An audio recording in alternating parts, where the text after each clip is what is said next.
नमस्कार, आप देख रहे हैं सूर्य न्यूज इंडिया। आइए बढ़ते हैं आज की बड़ी खबर की ओर। मेरठ की मुस्कान तथा औरैया की प्रगति के बारे में आपने सुना ही होगा। दोनों ने अलग अलग तरीके से अपने अपने पतियों की हत्या की थी, जो अभी तक देश में चर्चा का विषय बना हुआ था। ये मामला ठंडा नहीं हुआ कि इस बीच बिजनौर की शिवानी का भी मामला सुर्खियों में आ गया। बिजनौर के नजीमाबाद रेलवे स्टेशन पर दीपक कुमार टेक्नीशियन पद पर तैनात थे। करीब 6 माह से पत्नी शिवानी और बेटे के साथ नजीमाबाद में रहकर ड्यूटी कर रहे थे। 4 अप्रैल को करीब 1 बजे पत्नी शिवानी ने अपने देवर मुकुल को फोन कर बताया कि तुम्हारे भाई दीपक बैठे बैठे गिर गए। ये सुनकर देवर आनंद फानंद में घर से निकल ही रहा था कि इतने में दोबारा से फोन आया। उधर से भाभी कहती है कि दीपक को दिल का दौरा पड़ गया है, जिसके कारण उसकी मौत हो गई है। आनंद फानंद से दीपक को अस्पताल ले जाया गया, जहां डॉक्टरों ने उसे मृत घोषित कर दिया। जिसके बाद भाई ने जब पुलिस को बुलाया की बात कही, तब शिवानी ने मना कर दिया। भाभी के मना करने पर देवर को शक हुआ और उसने पुलिस को बुलाकर शव को पोस्टमार्टम के लिए भिजवा दिया और रिपोर्ट आने का इंतजार करने लगे। परिजनों ने बताया कि दीपक और शिवानी का 8 साल पहले से प्रेम प्रसंग चल रहा था। दोनों हल्दौर के एक इंटर कॉलेज में साथ में ही पढ़ते थे। 17 जनवरी 2024 को प्रेम विवाह हुआ था। शादी के बाद दोनों नजीमाबाद के आदर्श नगर में किराए के मकान में रहते थे। आए दिन कुछ न कुछ खटपट होती रहती थी। इसके बाद पुलिस ने शिवानी से करीब 40 घंटे तक पूछताछ की। इस दौरान शिवानी पुलिस को गुमराह करती रही। उधर पोस्टमार्टम रिपोर्ट आते ही भाई को शक हुआ, सच में बदल गया। दीपक की मौत हार्ट अटैक से नहीं बल्कि उसकी पत्नी शिवानी के द्वारा गला दबाकर की गई थी। इसके बाद जब पुलिस ने कड़ाई से पूछताछ की तो शिवानी ने अपना जुर्म कबूल किया और बताया कि पति उस पर शक करता था, इसलिए उसने ये कदम उठाया। उसने पहले नाश्ते में नींद की 4 गोलियां दी थी, जिसके बाद उसकी गला घोटकर हत्या कर दी थी और परिवार वालों को हार्ट अटैक बताकर ड्रामा करती रही। जांच में यह भी पता चला कि शिवानी का दायां हाथ टूट गया था, जिसके कारण वह बाएं हाथ से ज्यादा जोर लगाती थी। पोस्टमार्टम में खुलासा हुआ है कि बाएं हाथ से पति की गला दबाकर हत्या कर दी गई थी। पुलिस ने पत्नी शिवानी को पकड़कर जेल भेज दिया है।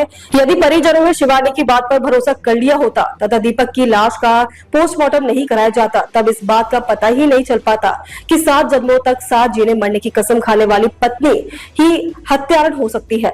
इस तरह के मामले आए दिन बढ़ते जा रहे हैं। आप सभी से इस तरह के घटनाओं के बारे में क्या राय है? क्या महिलाओं को अपने पतियों के साथ इस तरह का बर्ताव करना उचित है? कमेंट करके हमें जरूर बताएं। ये देखिए घटना हुई थी और इसमें हम लोगों ने महिला से पूछताछ की। काफी पूछताछ के बाद फिर ये तथ्य सामने आया, उसने अपना जुर्म को कन्फेस किया है। उसने बताया कि ये 2 चीजें ऐसी थी। एक तो वो चाहता था, जो उसका पति था, वो चाहता था कि नजीबाबाद ना रहें और हम वहीं जाके अपने परिवार के साथ रहें। वो वहाँ नहीं जाना चाहती थी। दूसरा, वो उस पर शक करता था, इसकी वजह से पहले भी 2-3 बार उसने मारपीट की इनके साथ। घटना वाले दिन इसने 4 नींद की गोलियां जो रखी हुई थी वो उसको नाश्ते में मिला के दे दिया था चाय में। उसके बाद वो थोड़ा बेसुध जब अचेत सा हो गया, पूजा करने बैठा तो वो गिर गया था नीचे। तो इसने फिर उसको उसी दौरान इसका गला दबाया। इस महिला का जो बात हुई थी उसमें ये बात प्रकाश में आई थी कि जो लेफ्ट हैंड जिसने भी किया उसका लेफ्ट हैंड ज़्यादा मजबूत है, लेफ्ट हैंड ज़्यादा यूज होता है। तो बाद में पूछताछ से पता चला ये जो महिला है इसका राइट हैंड में फ्रैक्चर हुआ था और लेफ्ट हैंड सही था। तो उसमें भी जब पूछताछ में बात आई, उसने जब करके भी बताया, हम लोगों ने उसका रिक्रिएट भी कराया था सीन को, तो वही हुआ। फिर पूछते अभी तक के जितने भी साक्ष्य सामने आए हैं उसके हिसाब से इसके ही द्वारा इसकी हत्या की गई। इसको कबूल भी किया गया है। इन्वेस्टिगेशन चल रही है, कोई अन्य तथ्य प्रकाश में आएंगे तो उसके अनुसार कार्रवाई की जाएगी। तो वजह साफ तौर पर जो वजह बताई जा रही है, कौन कौन सी वजह? मैंने अभी बताया आपको। वजह एक तो वो थी कि वो जो मृतक था वो चाहता था कि हम अपने परिवार के साथ में रहें। वो वहाँ जाना नहीं चाहती थी, वो अलग रहना चाहती थी कि कहीं बाहर कहीं अलग किराए वगैरह पे रहेंगे, वहाँ नहीं जाना चाहती थी।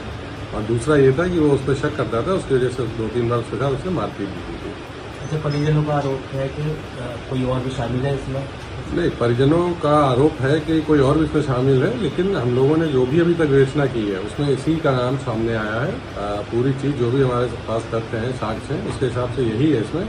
लेकिन अभी विवेचना चल रही है। अगर कोई इस तरह की कोई और बात, कोई नया तथ्य सामने आता है, उस हिसाब से भी कार्रवाई की जाएगी। अब तक के लिए बस इतना ही। फिर होगी आपसे मुलाकात। तब तक के लिए नमस्कार और देखते रहिए सूर्य न्यूज इंडिया।